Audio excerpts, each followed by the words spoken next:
அனைவருக்கும் வணக்கம்.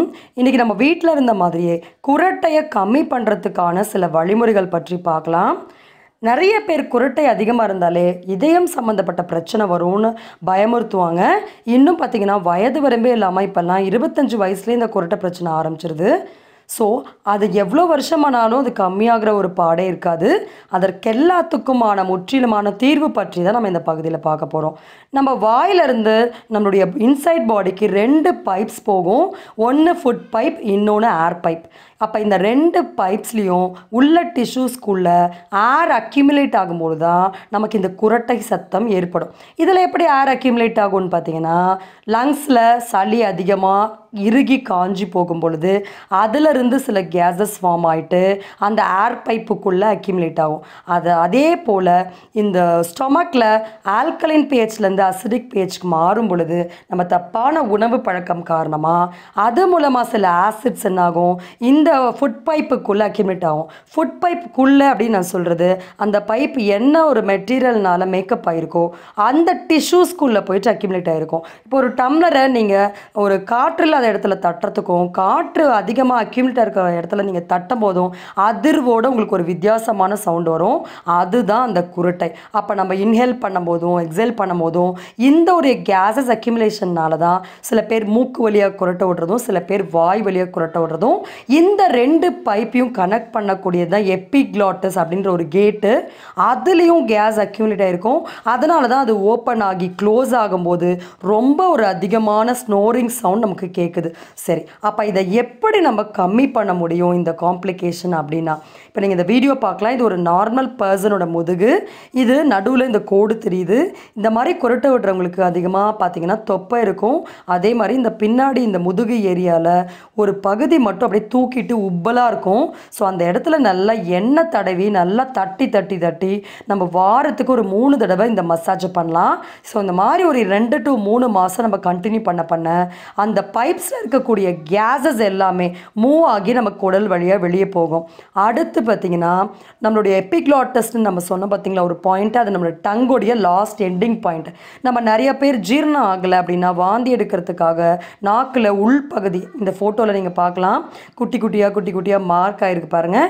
இந்த இடம் நம்மளுடைய நாக்கில் நீங்கள் அழுத்தி நம்மளுடைய ஆள்காட்டி விரலால் நீங்கள் ப்ரெஸ் பண்ணிங்கன்னா சில பேருக்கு அன்னைக்கே இந்த உள்ளே இருந்து சளி மாதிரி நிறைய வரும், இல்லைன்னா கோலையாக வெளியே அப்படியே ஒரு மாதிரி ஜெல் மாதிரி வெளியே வரும். ஸோ இது இந்த வாந்தி எடுக்கிறத நீங்கள் வாரத்துக்கு ஒரு தடவை பண்ணால் போதும். அந்த மாதிரி ப்ரெஸ் பண்ணுறதுக்கு முன்னாடி ஒரு 1/2 லிட்டர் மோரை கொஞ்சமாக பெருங்காயம் போட்டு குடிச்சிடணும்.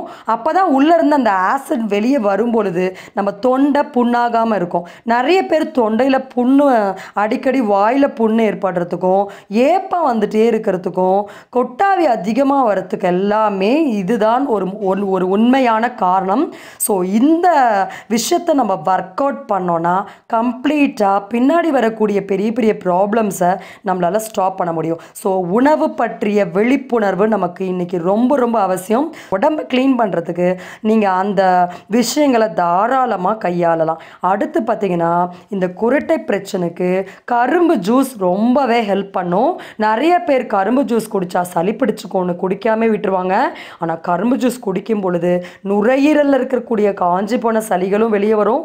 அதே போல் வயிற்றில் இருக்கக்கூடிய அந்த சளி கழிவுகளும் வெளியே தள்ளிடும்.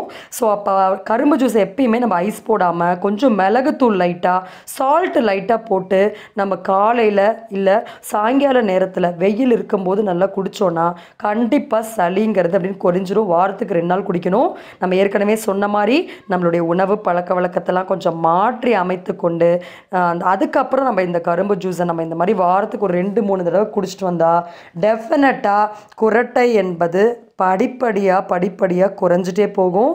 ஸோ அப்போ நம்ம அறிகுறிகளை சரியான முறையில் கையாண்டோம்னா எந்த மிகப்பெரிய பிரச்சனையாக இருந்தாலும் அது சரியாயிடும். நம்ம கமெண்ட் செக்ஷனில் இந்த ஸ்னோரிங்காக நிறைய பேர் கேட்டதுனால தான் நம்ம இந்த பதிவு போட்டிருக்கோம். ஸோ அந்த மாதிரி உங்களுக்கு எந்த நோய் பற்றிய தகவல் வேணும், என்ன விஷயம் பற்றி நம்ம டிஸ்கஸ் பண்ணணும்னு நினைக்கிறீங்களோ அதை நம்ம கமெண்ட் செக்ஷனில் மறக்காமல் பதிவு பண்ணுங்கள்.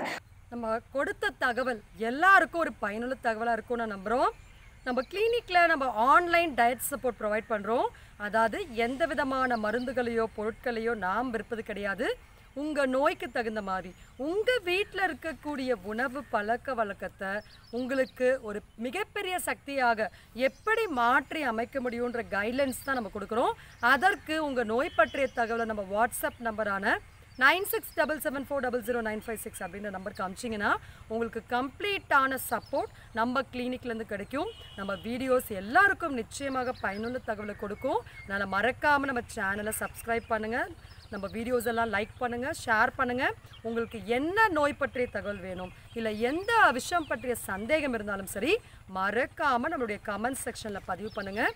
இந்த வாய்ப்பை கொடுத்த இறைவனுக்கு நன்றி கூறி வணக்கம், விடைபெறுகிறேன்.